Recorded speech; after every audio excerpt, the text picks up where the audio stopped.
ഇന്നിപ്പോൾ എന്നോട് രാവിലെ ഒരു പത്രക്കാർ ചോദിച്ചു എന്തൊക്കെ ഫുഡുണ്ടെന്ന്. ഈ വെജിറ്റേറിയൻ ഇനത്തിലുള്ള എല്ലാ ഫുഡുകളും പിന്നെ പരീക്ഷിച്ച് നോക്കാം എന്നുള്ളതാണ്. അതിന് ഒരു ബുദ്ധിമുട്ട് വിചാരിക്കില്ല. നോൺ വെജ് പരീക്ഷിക്കുന്നില്ല. നോണില്ല. നോൺ പിന്നെ പിന്നെ ഒളിമ്പിക്സ് സ്കൂൾ ഒളിമ്പിക്സിന് നോൺ കൊടുത്തു. കലാപരിപാടിക്ക് നോൺ വേണ്ടെന്നുള്ള നിലയിലുള്ള അതാണ് തീരുമാനം. എന്തായാലും മനുഷ്യസാധ്യമായിട്ട് ചെയ്യാൻ കഴിയുന്ന മുഴുവൻ കാര്യങ്ങൾ ചെയ്തത്. നിങ്ങൾ നോക്കൂ, ഇവിടെ ഞങ്ങളുടെ ഇവിടെ ഈ സ്ഥലം നിരപ്പിലല്ല, കണ്ടില്ലേ? അത് മേശയും കസേരയൊക്കെ ഇടുമ്പോൾ ഉണ്ടാകുന്ന ഒരു അസൗകര്യമുണ്ട്.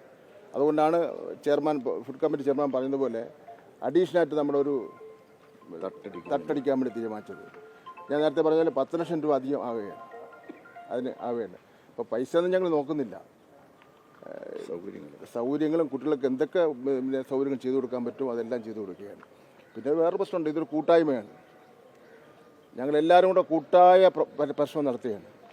19 കമ്മിറ്റിയുണ്ട്, എല്ലാ MLA-മാരുണ്ട്, 14 MLA-മാരുണ്ട്, ജില്ലയിലെ മന്ത്രിയുണ്ട്, മറ്റ് മന്ത്രിമാരുണ്ട്. മുഖ്യമന്ത്രി ഞാൻ ഇന്നലെ ചെന്ന് കണ്ട് ഇതെല്ലാം ബ്രീഫ് ചെയ്തിരുന്നു. അദ്ദേഹം വളരെ സംതൃപ്തനാണ്. എല്ലാം കൊണ്ടും ഒരു കൂട്ടായ പരിശ്രമമാണ് ഇതിൻ്റെ വിജയം എന്ന് പറയുന്നത്. പിന്നെ ഇതൊരു എന്താ പറയുക, ആരോഗ്യകരമായ മത്സരമായിരിക്കണം.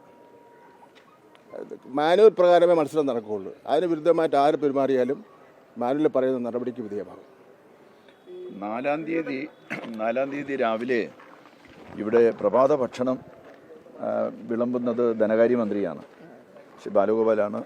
പ്രഭാത ഭക്ഷണം വിളമ്പുന്നതിൻ്റെ ഔപചാരികമായിട്ടുള്ള തുടക്കം കുറിക്കുന്നത്. പാല് കാച്ചി ഞാൻ പറഞ്ഞു, നാളെ രാവിലെ 10 മണിക്ക് പാല് കാച്ചി. 3-ാം തീയതി.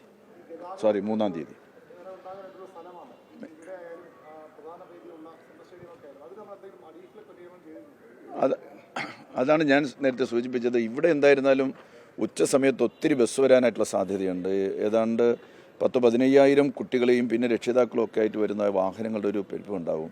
ഇന്നിപ്പോൾ ട്രാഫിക് ഉദ്യോഗസ്ഥന്മാരും പോലീസ് ഉദ്യോഗസ്ഥരുമായിട്ടുള്ളൊരു മീറ്റിംഗ് 10 മണിക്ക് ശിക്ഷക് സദനിൽ വിളിച്ചിട്ടുണ്ട്. ഒപ്പം തന്നെ നമ്മുടെ ട്രാൻസ്പോർട്ട് DTO അടക്കമുള്ള ഉദ്യോഗസ്ഥന്മാരെയും കൂടെ ചേർത്ത് എങ്ങനെ ഒരു നല്ല സംവിധാനം ഉണ്ടാക്കാൻ സാധിക്കുമെന്ന് നമ്മൾ പരീക്ഷിച്ച് നോക്കുകയാണ്. നമ്മൾ നന്നായിട്ട് ശ്രമിക്കുന്നുണ്ട്, ഒരു ഗതാഗത കുരുക്കൊഴിവാക്കാൻ എന്തൊക്കെ ചെയ്യാൻ പറ്റുമെന്ന്. സെൻട്രൽ സ്റ്റേഡിയത്തും വളരെ പിന്നെ ശാസ്ത്രീയമായ തന്നെ കാര്യങ്ങൾ അറേഞ്ച് ചെയ്തിട്ടുണ്ട്. പിന്നെ നമുക്കറിയാമല്ലോ, വാഹനം എല്ലാവർക്കും ഇപ്പോൾ വാഹനമുണ്ട്. കുറച്ച് ബുദ്ധിമുട്ടൊക്കെ ആൾക്കാരൊന്ന് സഹകരിക്കേണ്ടതായിട്ടുണ്ട്.